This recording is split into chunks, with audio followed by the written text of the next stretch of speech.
recibir esta palabra que sin dudas Dios ha puesto en mi corazón y que quería compartir contigo en esta noche. Hoy vamos a hablar un poquito de dos temas que a los cristianos nos interesa y nos gusta mucho, que es la fe y la bendición. Amén. La bendición y la fe y la bendición. Dos cosas que van estrechamente de la mano, que están relacionadas entre sí. ¿Por qué? Porque si tenemos fe, Dios nos va a bendecir. ¿Cuántos lo creen? Amén. Dios nos va a bendecir. Dice que Él honra nuestra fe. Y si somos bendecidos, nuestra fe va creciendo, se va afirmando y vamos confiando en un Dios que es cumplidor de promesa. Todo lo que Dios promete, Él lo cumple. Así que te invito ahí que puedas abrir tu Biblia en Marcos capítulo 9, verso 23. Tenela ahí, vamos a estar meditando en esa historia. Pero antes quería hablarte un poquito y comentarte acerca del título de este libro. Yo le puse como título a este libro. Tengo, no sé, obsesión con los libros, ¿no? Sí, ya estoy como que, sí, la palabra libro está en mi vida, incorporada, ¿no? Este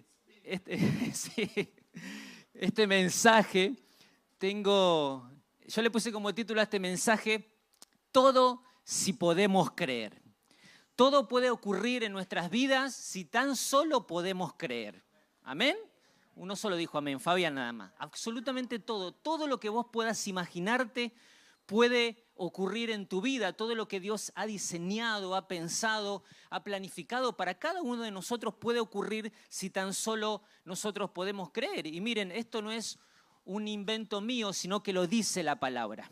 Por eso dice la Biblia que en Cristo nosotros estamos completos, que Él es la plenitud de Dios en nuestras vidas.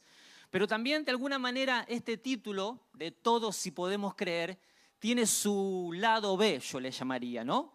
Su otra cara de la moneda. ¿Y cuál es esa otra cara de la moneda? Y bueno, la otra cara de la moneda sería que nada si no podemos creer. No podemos recibir nada de parte de Dios si nosotros no podemos creer. O sea, en el corazón de Dios, en la intención de Dios está darnos todo. De hecho, ya nos dio todo, nos dio la vida de su Hijo. Amén. Pero Él quiere que nosotros podamos vivir esa vida de plenitud que Jesús nos prometió, esa vida abundante. Ahora, si nosotros no creemos como iglesia, si no le creemos a Dios, no va a ocurrir nada en nuestra vida. Seguiremos congregándonos, cantando, sirviendo a Dios, pero no vamos a poder disfrutar de las bendiciones de Dios. Y esto no es un invento mío, lo dice la palabra de Dios. Santiago capítulo 1, versos 6 y 7, el apóstol Santiago es bastante claro y directo. Él dice que si dudamos de Dios, si dudamos de las promesas de Dios, no vamos a recibir nada del Señor. Así dice la palabra, ¿eh? Dice la palabra así. De hecho, Santiago dice que para aquellos que no son capaces de tomar buenas decisiones, el Señor no les podrá dar nada. Porque tener fe es tomar una buena decisión. Uno puede decidir en su corazón creerle a Dios o no. Uno puede decidir confiar en Dios o no.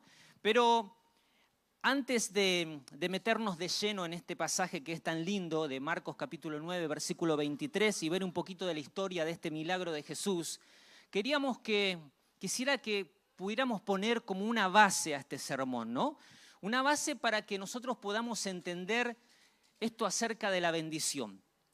Yo creo, personalmente lo creo, no sé si vos lo crees, que en Cristo ya fuimos todos bendecidos. ¿Cuánto dicen amén?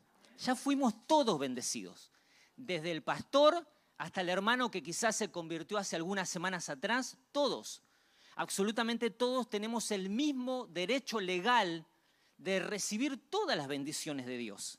O sea, Dios no hace acepción de personas, Él nos quiere bendecir a todos de la misma manera. Así que en Cristo ya fuimos todos bendecidos. Y otra vez, no es un invento mío, esto mismo lo dijo Jesús. Jesús en Mateo 25, 34, Él hace una invitación para aquellos que somos redimidos. El día que Él tome el trono y se siente en el trono de David para reinar para siempre, por toda la eternidad, su invitación para nosotros será la siguiente. Dice, vengan ustedes que ya han sido bendecidos por mi Padre y hereden el reino de Dios que ha sido preparado para ustedes. O sea, Jesús utiliza el término que han sido bendecidos, no que seremos bendecidos, porque para Él ya somos todos bendecidos. Somos todos, absolutamente todos bendecidos. Y alguno dirá, bueno, David, pero yo no me siento bendecido. ¿Te ha pasado alguna vez? A mí me ha pasado un montón de veces, de no sentirme bendecido, de no verme bendecido. Y quizás alguno diga, bueno, pero esto de que somos todos bendecidos en Cristo como que a mí no me cierra, ¿no? Y si vamos a la palabra de Dios, mirá lo que dice el apóstol Pablo en Efesios capítulo 1, versículo 3, que seguramente lo vas a tener aquí arriba, dice, toda la alabanza sea solo para Dios, el Padre de nuestro Señor Jesucristo, quien nos ha bendecido con toda clase de bendiciones espirituales en los lugares celestiales. Y luego Pablo aclara por qué. Dice, porque estamos unidos a Cristo. Si estamos unidos a Cristo, el Padre nos va a bendecir, porque Él siempre honra lo que está en su Hijo. Él siempre conoce lo que está en su Hijo. Así que si nosotros estamos unidos a Cristo, vamos a ser bendecidos. La pregunta es, si todos nosotros somos bendecidos o tenemos el mismo derecho de conquistar y adquirir las mismas bendiciones que todos, que todo el pueblo de Dios, la pregunta es, ¿por qué algunos cristianos experimentan esa vivencia, viven esa bendición, esa vida plena, esa vida bendecida, mientras que otros no? ¿Te preguntaste alguna vez eso? Yo me lo pregunto siempre, ¿no? Y creo que de manera consciente o inconscientemente, todos nosotros alguna vez nos hemos hecho esta pregunta. ¿Por qué mi hermano es bendecido y yo no lo soy? ¿Te preguntaste eso? Yo me lo he preguntado un montón de veces. Y no me dejen como que soy poco espiritual, ¿no? Porque seguro que vos te lo preguntaste, ¿no? Venimos hablando, el pastor está dando una materia hermosa que habla de la ley de la bendición y venimos tocando muchos de estos temas. Y no nos pusimos de acuerdo, porque yo este mensaje lo tenía preparado antes que el pastor diera esta materia. Y estamos descubriendo estos 2 miércoles que hay muchos pasajes que él está diciendo que están en este mensaje. Y esa es la pregunta, ¿por qué mi hermano es bendecido y yo no lo soy? ¿Por qué mi hermano es prosperado y yo no? ¿Por qué mi hermano consigue trabajo y yo no? ¿Por qué mi hermano consigue un buen trabajo y yo no? Y muchas veces esas preguntas hablan un poquito de lo que hay en nuestro corazón, pero también en nuestra humanidad nosotros nos preguntamos ¿por qué nosotros no? ¿Por qué no me toca a mí? O al revés, quizás te pasó al revés y esta te va a gustar más. ¿Por qué yo soy bendecido y mi hermano no? Que esa nos gusta a todos, ¿no? Cuando nosotros somos bendecidos y nos preguntamos ¿por qué mi hermano no es bendecido? Y de alguna manera vamos a encontrar ciertas respuestas. Yo creo que una de las posibles respuestas de esto es que la fe, la perseverancia y la obediencia de muchos de nosotros hacen que nosotros podamos recibir todas las bendiciones de Dios. Mientras que la duda, la inconstancia y la desobediencia también de muchos de nosotros hacen que nosotros no podamos recibir nada de parte de Dios. Esto es muy sencillo, lo dice la palabra, ¿no? Ahí está la diferencia. Yo siempre digo que esto es como entrar a un mercado. Todos nosotros podemos entrar a cualquier mercado que queramos, ¿no? Sea Carrefour, ¿sí? Sea el chino de la esquina, cualquier hipermercado podemos entrar, ¿o no? O te prohíben la entrada. No, no te la prohíben, podemos entrar. Podemos tomar lo que queremos de la góndola, llevarlo a la caja y pagarlo, por supuesto, ¿no? Porque si no vas a ir a la comisaría. Pagarlo, llevártelo a tu casa y disfrutar de eso que compraste. Todos podemos hacerlo. Ahora, si nosotros no entramos, no tomamos lo que queremos o lo que necesitamos y lo llevamos a la caja y lo pagamos, no va a pasar nada. Y creo que en el mundo espiritual, Cristo fue el que pagó todas las bendiciones por nosotros en la cruz del Calvario. Él ya lo pagó todo. Lo que tenemos que hacer vos y yo es entrar a su presencia y tomar lo que necesitamos, tomar lo que está deseando nuestro corazón. Y la única manera de poder entrar, hermanos, es, como decíamos antes, a través de la fe, de la perseverancia y la obediencia. Si yo no tengo fe, si no soy constante, si no soy obediente a la palabra de Dios, no voy a poder estar habilitado para entrar. Y me pasaré toda la vida viendo como el que está a mi lado es bendecido y yo no lo soy. Ahora, lo seguro, hermanos, es que Dios nos quiere bendecir. ¿Cuánto dicen amén? Eso es lo seguro, lo 100% seguro, no hay duda alguna. Lo que no es seguro es si vos tenés fe, si yo tengo fe. Mirá lo que dice Marcos capítulo 9, versículo 23, el pasaje central de esta noche. Jesús le dijo, si puedes creer, al que cree, todo le es posible. Si podés creer, todo te es posible.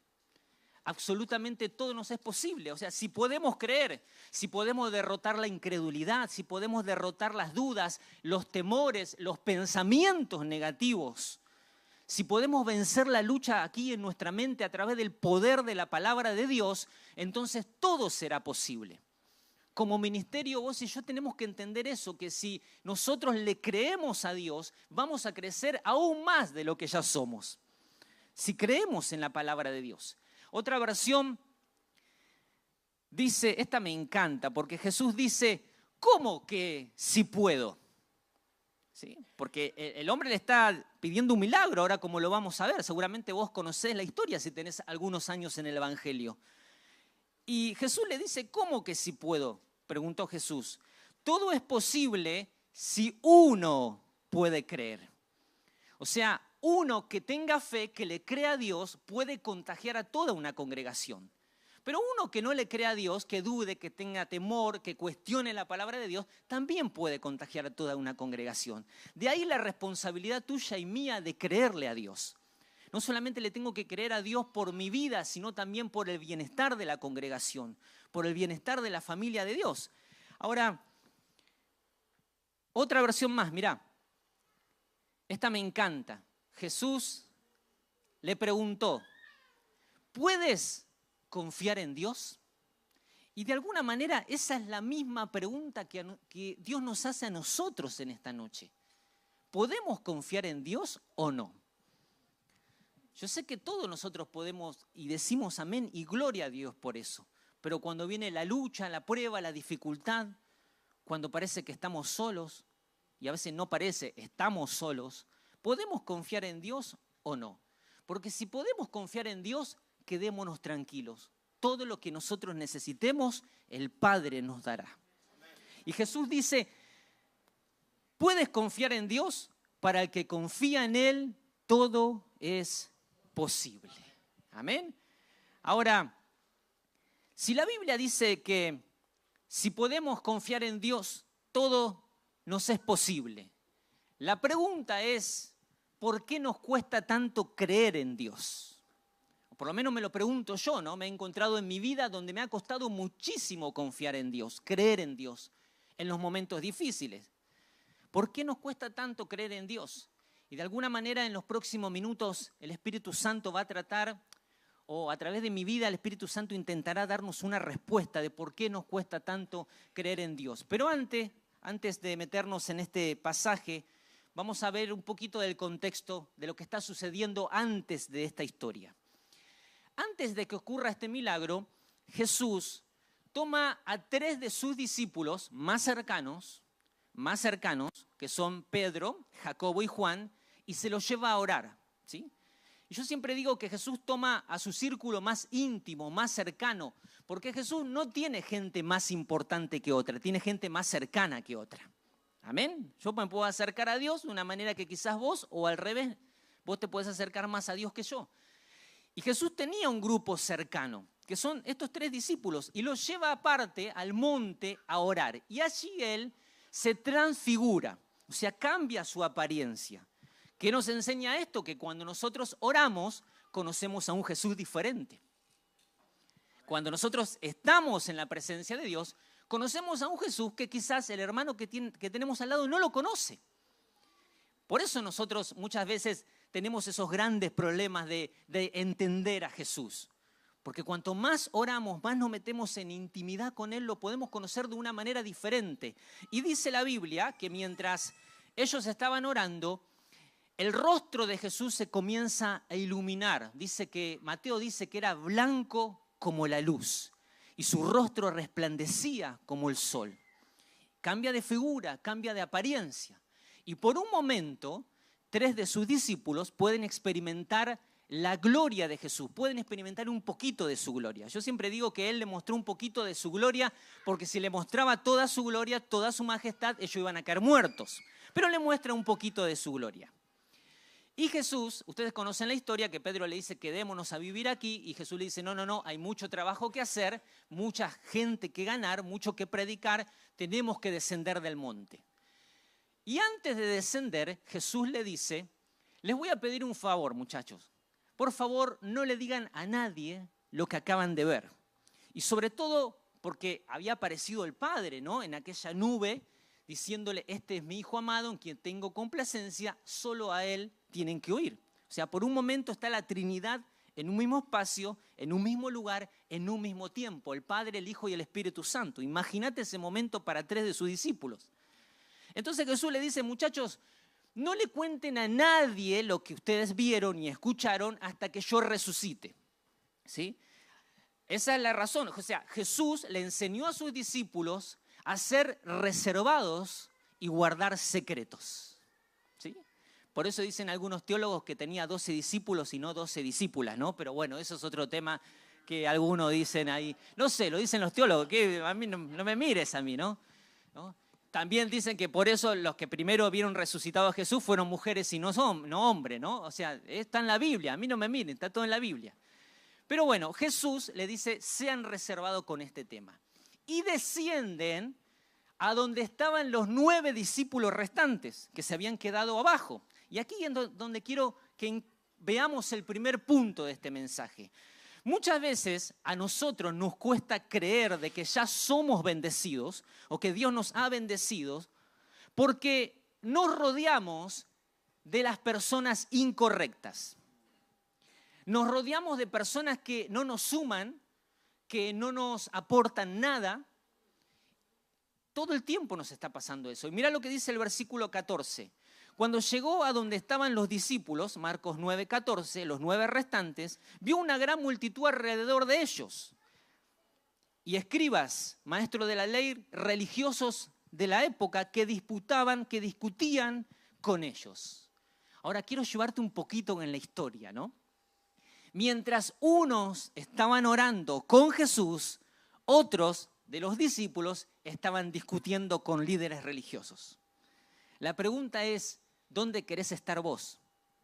¿Orando con Jesús, estando con Jesús o estando discutiendo y peleando con otros? Porque eso es lo que de alguna manera marca la diferencia.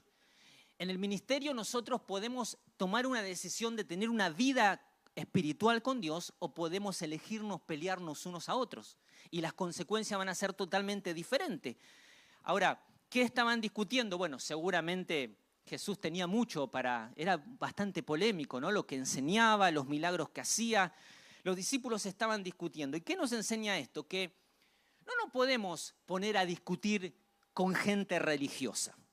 Yo sé que si te pregunto, todos nosotros conocemos a alguien que ve el evangelio de manera religiosa y tradicional. No podemos tampoco perder el tiempo con gente que le gusta el chisme, la murmuración, la crítica, gente que anda en las redes sociales cuestionando a todo el mundo, que cuestiona a los líderes, los pastores, las congregaciones. De alguna manera, si nosotros hacemos eso, es muy probable que nunca podamos tener fe para recibir una bendición, porque es una vida incompatible. Ahora, cuando uno va a la Biblia, encuentra que la crítica y la murmuración son cosas las cuales cortan toda la bendición de Dios en nuestra vida. Por ejemplo, hay un montón de ejemplos, pero uno, Mical, la hija de Saúl. La Biblia dice que ella criticó a su esposo porque su esposo estaba adorando a Dios. O sea, lo estaba haciendo de una forma que quizás para ella no era compatible o no le gustaba, pero no entendía ese tipo de adoración. Pero Dios la recibió, ¿no? Dios la recibió. Y Dios se enojó tanto con la crítica de Mical que le dijo, Mical, a partir de ahora eres estéril. Nunca más vas a tener un hijo. En otras palabras, nunca serás bendecida. por la crítica, por la murmuración. Entonces, la crítica, la murmuración, el hablar mal de otros produce en nosotros una iglesia y una fe estéril. No podemos conseguir la bendición de Dios. Esa es la razón por la cual muchos son bendecidos y otros no. Y miren, si le ponemos de alguna manera un porcentaje a este versículo, recuerden, 3 de sus discípulos estaban orando y 9 estaban discutiendo, debatiendo, peleándose con el pueblo, con los líderes religiosos. Si le ponemos un porcentaje, es estremecedor. Porque el 75% de los cristianos se la pasan en las redes criticando a otros, cuestionando lo que hacen los demás, chusmeando, juzgando si está bien o si está mal. Y solo el 25% de los cristianos nos gusta estar con Jesús. Nos gusta estar con Él. La pregunta es, ¿en qué porcentaje te ubicas vos? Y eso solamente lo sabes vos. Dice el versículo 15, y enseguida toda la gente viéndole se asombró y corriendo a él le saludaron. A mí me gusta este versículo. Recién Lisandro dijo algo interesante, dijo, corramos a él. Y el texto dice que esta gente cuando lo vio a Jesús se asombró de él e inmediatamente corrió a Cristo, corrió a buscarlo a él. Ahora, a mí me llama la atención, ¿no? A mí me gusta ver los detalles en la Biblia, que cuando apareció Jesús, todo el pueblo corrió a él, menos los líderes religiosos. Menos los líderes religiosos no lo buscaron a él, pero el pueblo sí corrió a él. Y para que nuestra fe pueda desarrollarse, nosotros necesitamos dejar la religión de lado y comenzar a tener una relación más íntima, más profunda, más cercana con Jesús. Por eso tenés que pensar en vos mismo, examinar tu corazón y decir, ¿cómo estoy viviendo yo mi fe? ¿Mi fe es solo una religión o realmente tengo una relación con Jesús? Dice que estos llegaron y corrieron delante de Jesús. Y dice el versículo 16, la historia comienza a avanzar. Jesús le preguntó a sus discípulos y le dijeron, ¿por qué discuten o qué discuten con ellos, no? Y un hombre que estaba en la multitud respondió lo siguiente y dijo, Maestro, traje a mi hijo que tiene un espíritu mudo. Traje a ti mi hijo que tiene un espíritu mudo. De alguna manera el enemigo había atacado la familia de este hombre. Porque siempre el diablo va a ir por tu familia. Siempre el diablo va a ir a atacar el diseño original de Dios, que es el matrimonio, ¿no? Siempre lo va a hacer. Hace algunos días atrás, más o menos 10 días atrás, tuvimos la bendición de estar con Cris allí en San Juan, en Caucete, y el pastor de la congregación nos pidió si podíamos dar una palabra a los matrimonios, ¿no? Bueno, nos preparamos, oramos y dimos una palabra, ¿no? Y lo que menos nosotros nos esperábamos es las devoluciones que después vinieron por privado, ¿no? Obviamente, nos escribían por el Facebook o por WhatsApp y nos decían, una hermana nos contaba que su matrimonio estaba en crisis, estaba a punto de terminar su matrimonio. Ya era tomar una decisión para divorciarse. Y de alguna manera ella convence a su esposo para asistir a esa reunión. Nosotros ni sabíamos de ese detalle. Compartimos la palabra, ¿sí? Entre risas y llantos, compartimos la palabra. Y esa noche nos cuenta ella que tomaron la decisión con su esposo de darse una nueva oportunidad, de seguir confiando en Dios, de entender que el diseño original del matrimonio tiene que ser cuidado, tiene que ser amado. Y a mí me llama la atención que en esta familia había un espíritu inmundo que atacó al hijo. ¿Por qué? Porque, díganme la verdad, uno como padre se puede aguantar 1000 cosas, ¿o no? Se aguanta problemas de salud, enfermedad, críticas, murmuración, problemas. Pero cuando se trata de un hijo y el diablo te toca un hijo, ya es como que nuestra fe comienza a ser afectada, ¿no? Empieza a haber interrogantes, diciendo, ¿cómo está el enemigo tocando a mi hijo? Y el diablo fue astuto porque tocó a este hijo y dice la Biblia que Satanás introdujo en este joven un espíritu mudo. Y de alguna manera el diablo quiere introducir ese espíritu en la iglesia de Cristo, un espíritu mudo. ¿Qué es un espíritu mudo? Es un espíritu que no nos permite hablar de Cristo. Estamos tan mudos a veces, tan entretenidos entre nosotros, que no le hablamos a otros de Cristo. Estamos enmudecidos. Una iglesia muda es una iglesia que no predica, que no testifica, que no habla de Cristo. Pero también una iglesia muda es una iglesia que no alaba a Dios, que no adora a Dios, que ha perdido esa capacidad de adorar a Dios. De alguna manera, si no hay alabanza, si no hay adoración, hermanos, nada será posible para la iglesia. Porque cuando nosotros adoramos a Dios, cuando nosotros alabamos a Dios, Él comienza a mover su mano de poder en medio de nosotros. Y como decíamos ayer, ¿no? ¿Te acordás, pastor, la canción que nos compartiste? El Señor comienza a pelear por nosotros. Nosotros le alabamos y Él actúa por nosotros. Pero si perdemos la capacidad de alabar, de adorar, no esperemos que ocurran grandes cosas con nosotros. De hecho, cuando uno comienza a leer la historia, dice la Biblia que no solo era un espíritu mudo, sino que también era un espíritu sordo. El versículo 25 dice así: un espíritu mudo y sordo. Y una iglesia sorda que no escucha la voz de Dios es una iglesia que no tiene fe, que de alguna manera se ha naturalizado. Como decía ayer el pastor en un momento de la clase, ¿no? Si a nosotros nos va todo bien, si tenemos todo, no necesitamos confiar en Dios. Si tenemos todo, tenemos salud, dinero, trabajo, el matrimonio, ¿para qué vamos a confiar en Dios? Pero cuando las cosas se comienzan a complicar, es ahí donde necesitamos confiar en el Señor. Y una iglesia que no escucha a Dios es una iglesia que se vuelve sorda, no puede oír, se naturaliza, no cree en milagros, no espera milagros. Y muchas veces Dios permite que en nuestras vidas sucedan ciertas cosas para que nosotros podamos experimentar un milagro. Un milagro de parte del Señor. El versículo 18 dice: el cual este hombre le comienza a contar a Jesús lo que está sucediendo con la vida de su hijo. Dice: el cual, donde quiera que le toma, le sacude, echa espumarajos y cruje los dientes. Y se va secando. Y dije a tus discípulos que lo echasen fuera y no pudieron hacerlo. ¿No? Le toma, le sacude y lo va secando. Eso es lo que hace Satanás con alguien que no conoce a Cristo. Eso es lo que hace el diablo con una vida que no conoce a Dios. Matrimonios destruidos, economías arruinadas, familias divididas por completo. Eso es lo que hace Satanás.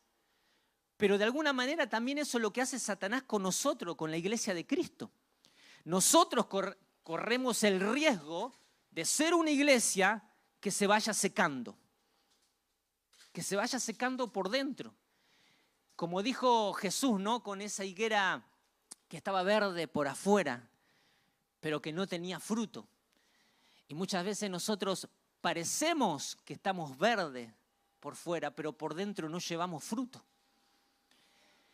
Y Jesús la maldice y la higuera se seca. ¿Por qué? Porque Jesús no había encontrado, ¿qué cosa? Nada para comer. Y cuando Jesús visita una congregación, siempre me imagino esto, ¿no? Visita una congregación, ¿qué es lo que encuentra en esa congregación? ¿Qué es lo que encuentra en nuestros corazones? ¿Qué fruto tenemos para darle de comer? Porque imagínate si viene Jesús y no encuentra nada entre nosotros. Y eso es alarmante, ¿no? Que el Señor visite su propia iglesia y no encuentre nada, no encuentra su presencia, no encuentra su amor, no encuentra fe, no encuentra alabanza. Entonces, volviendo un poquito atrás, esas son las razones por las cuales muchas veces nosotros no podemos ser bendecidos. Necesitamos transformarnos en una iglesia donde el Señor la visite y pueda encontrar frutos en nosotros, frutos espirituales. Pero la historia sigue corriendo y dice el versículo que los discípulos no pudieron. El Padre le dice a Jesús: tus discípulos no pudieron echar fuera ese demonio. Y cuando uno mira la historia, se da cuenta que los que no pudieron echar ese demonio eran los 9 que estaban abajo, no los 3 que estaban arriba. Es decir, cada vez que nosotros nos alejamos del corazón del Señor, nos alejamos de su presencia, dejamos de estar con Él, entonces no podemos hacer nada. Juan 15:15, Jesús dijo, ustedes separados de mí no pueden hacer nada. Nada nos es posible si nos alejamos de su presencia. Y mucha gente dice, yo no recibo nada de parte de Dios. Bueno, deberías preguntarte cómo está tu relación con Dios. Si es cercana o si es lejana. Porque de eso depende, de tu relación. Insisto, Dios nos quiere bendecir a todos. Dios nos ha bendecido a todos. Pero depende de nuestra relación, de nuestro vínculo cercano con Él. La Biblia dice que si el Señor no edifica la casa, en vano trabajan aquellos que la edifican. Si no nos acercamos a Él para que Él edifique nuestra vida, edifique nuestro matrimonio, edifique nuestra vida espiritual, edifique nuestras finanzas, todo lo que hagamos, tarde o temprano se va a terminar cayendo. Si vos decidís edificar tu vida, tu matrimonio lejos de Cristo, bueno, pagarás las consecuencias. Y no es que te estoy maldiciendo, sino que lo dice la palabra de Dios. Si aquellos que son jóvenes y tienen el deseo de su corazón de un día formar una familia, bueno, si elegís tener un noviazgo lejos de Jesús, después pagarás las consecuencias, porque lo dice la Biblia. Pero cuando nos acercamos a su corazón, cuando nos acercamos a su presencia, entonces es cuando somos bendecidos. Pero esto se pone más interesante porque el versículo 19 respondió Jesús y le dijo a sus discípulos, escuchen bien, le dijo, generación incrédula, ¿hasta cuándo he de estar entre vosotros? ¿Hasta cuándo los he de soportar? Jesús les habla a sus discípulos duramente. Yo creo que todo líder de una congregación en algún punto de su vida le tiene que hablar duramente a sus discípulos, ¿no? Porque si no, nosotros tenemos esa nefasta tendencia de hacer lo que queremos. Y de alguna manera, Dios también actúa así.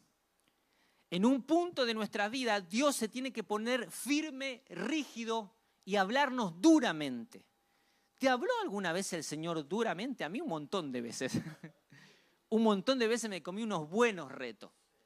Y cuando no entendía con el reto, venía la consecuencia para traerme como decía una vez el pastor, ¿no?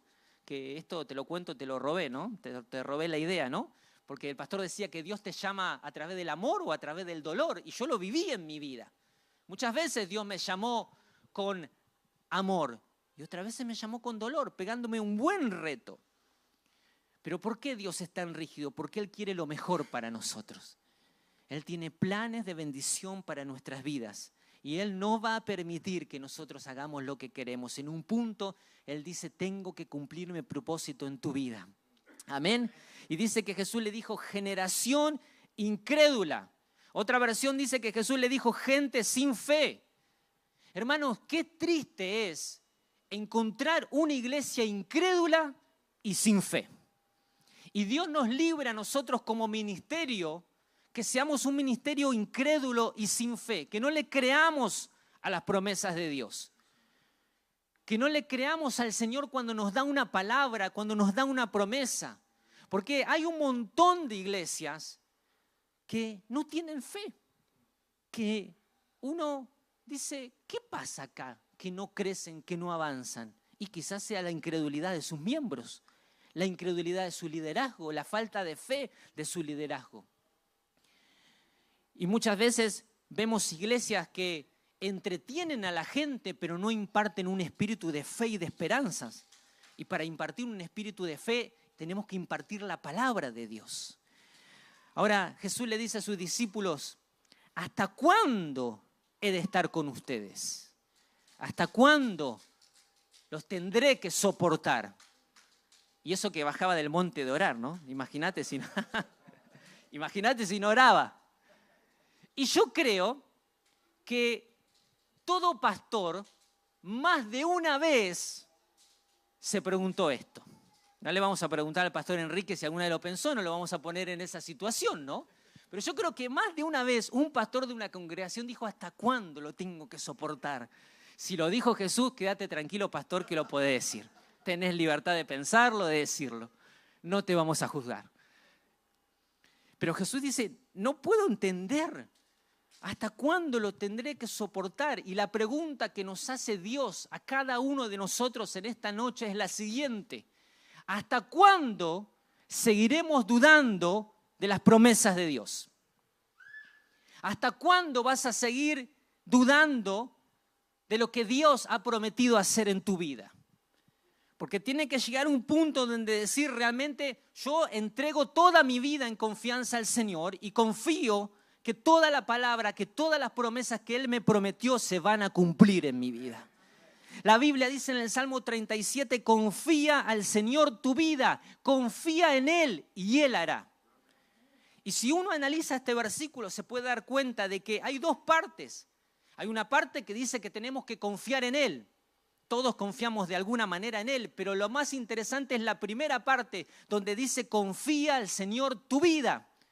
O sea, entregale todo, toda tu vida, todo el control de tu vida, dáselo al Señor. Otra versión dice, encomienda al Señor tu camino, confía en Él y Él hará. No nosotros, sino que Él lo va a hacer. El problema es que muchas veces nosotros lo queremos hacer. Dice el versículo 20, y le trajeron a Jesús al muchacho. Y cuando el espíritu inmundo vio a Jesús, sacudió con violencia al muchacho, quien cayendo en tierra se revolcaba echando espumarajos. Y Jesús le preguntó al padre lo siguiente, ¿cuánto tiempo hace que le sucede esto? ¿Cuánto tiempo hace que tu hijo está así? Y esta es la misma pregunta que el Señor te hace a vos en esta noche, que me hace a mí. ¿Cuánto tiempo hace que te sucede eso? ¿Cuánto tiempo hace que estás pasando por esa situación? ¿No será ahora? ¿No será tiempo de resolver ese problema que hay en tu corazón? ¿No será el tiempo y la hora de resolver esa situación que está en tu familia, en tu matrimonio, en tu economía? Porque si dejamos pasar el tiempo, nunca vamos a ser bendecidos. Hay un momento donde nosotros tenemos que actuar, tenemos que accionar nuestra fe, tenemos que ser coherentes con lo que creemos, dar un paso de fe. Y el Señor le dice, ¿hace cuánto tiempo que está esto así? ¿Hace cuánto tiempo que llevas ese dolor en tu corazón y no lo resolvés? Porque si no lo resolvés, si mantenés la herida tapada, no va a pasar nada. Ustedes saben que nada tapado puede ser sanado. Nada de lo que nosotros tapemos o ocultemos, queramos ocultar, va a poder ser sanado. Dios necesita sanar nuestras heridas. Y muchas veces nosotros no abrimos nuestro corazón. Y si no abrimos nuestro corazón, Dios no puede actuar en nuestra vida. Entonces Jesús le pregunta, ¿cuánto tiempo hace que le sucede esto? Y el hombre le responde, desde niño. Toda una vida, hermanos, desde niño hasta ser un muchacho. Toda su niñez, este padre vio cómo Satanás maltrataba a su hijo. Y cuando uno se pone a ver esto, se da cuenta que Satanás por algún lado entró a esta familia. O entró por los padres o entró por el niño. Pero entró.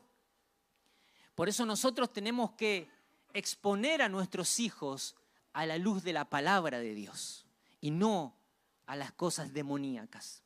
Tenemos que exponer a nuestros hijos a la luz de la palabra de Dios todo el tiempo, porque si no, hermanos, Satanás va a entrar a nuestra familia a través quizás de nuestros hijos. Y nuestra responsabilidad como padres es enseñarle a nuestros hijos la palabra de Dios. ¿Cuánto dicen amén? Es la misma responsabilidad que Dios le dejó al pueblo de Israel. Los que tenían la responsabilidad de enseñarle la palabra de Dios al pueblo de Israel, no era la escuela bíblica, no había escuela bíblica en Israel. Yo por lo menos me leí todo el Antiguo Testamento y no lo encontré.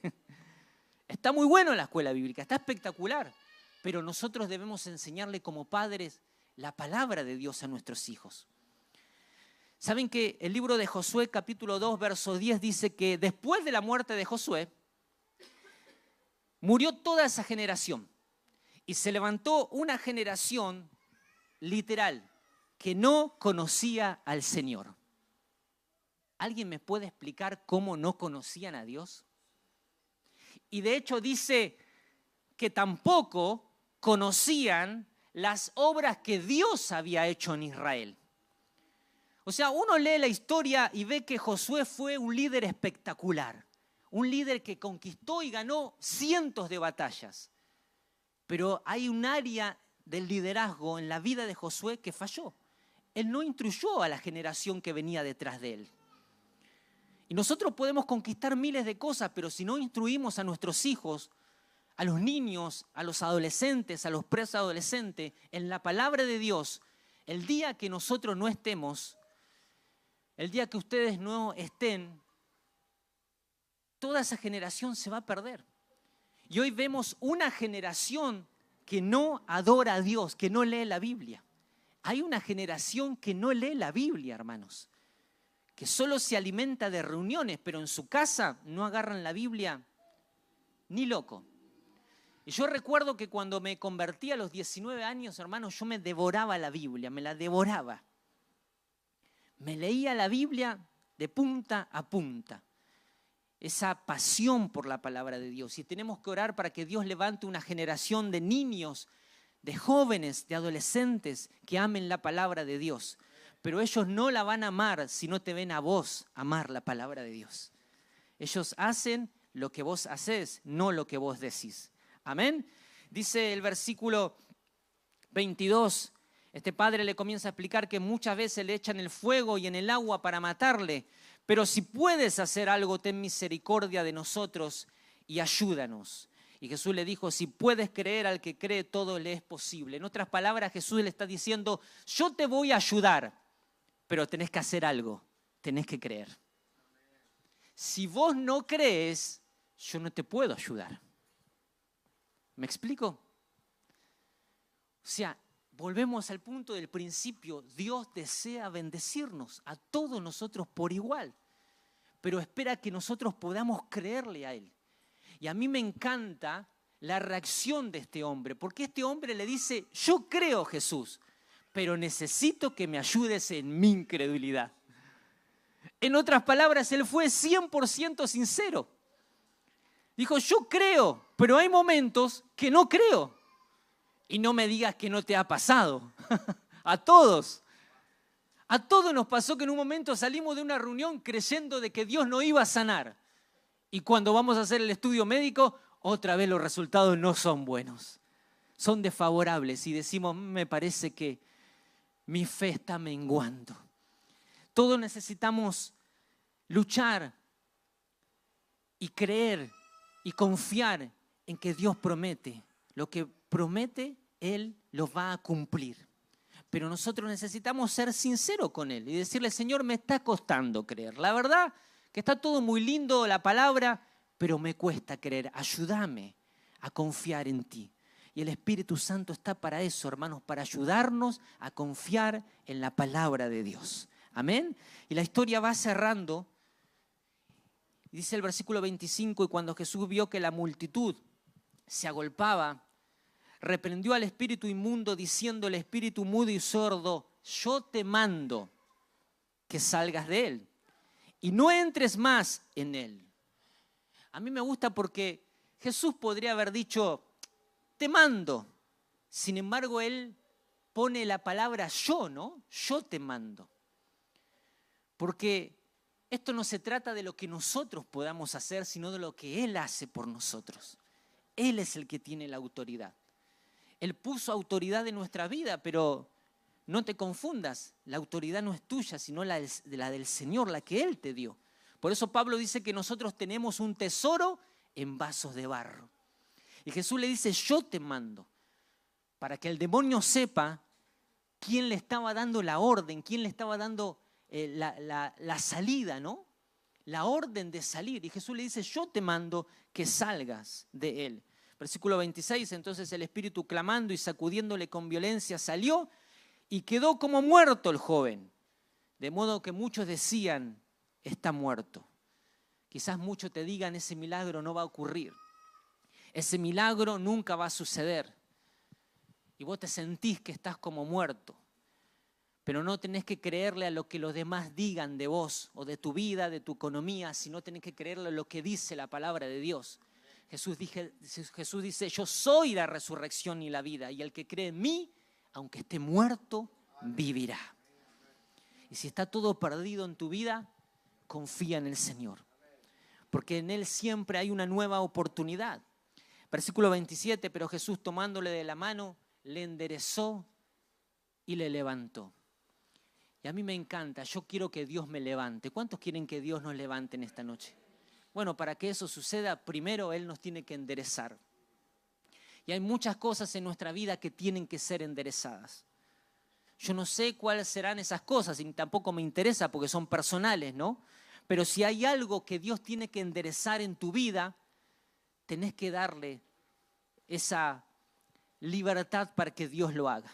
Para que la palabra de Dios comience a corregir todo lo torcido que hay en tu vida y que hay en mi vida. Y hay muchas cosas que Dios necesita corregir.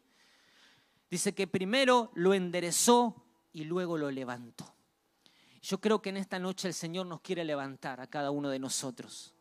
Otra versión dice que Jesús lo tomó de la mano al muchacho y el muchacho se puso de pie. En esta noche el Señor toma tu vida, toma tu mano, porque Él nunca te va a soltar. La Biblia dice que Él nos tiene en el hueco de su mano.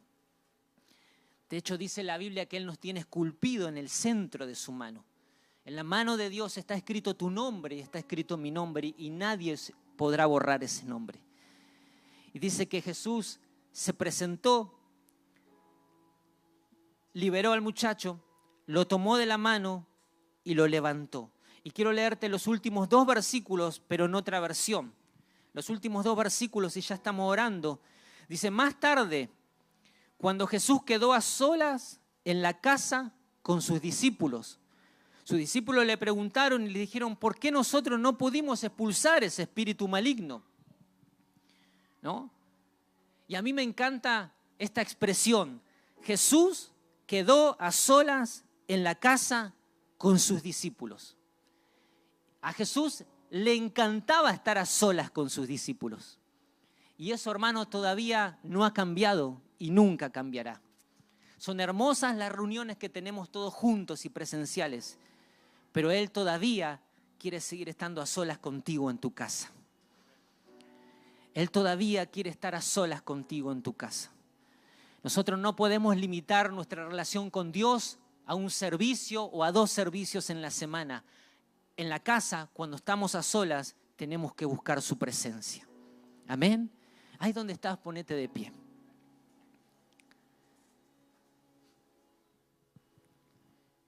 Los discípulos le preguntaron por qué nosotros no pudimos expulsar ese demonio.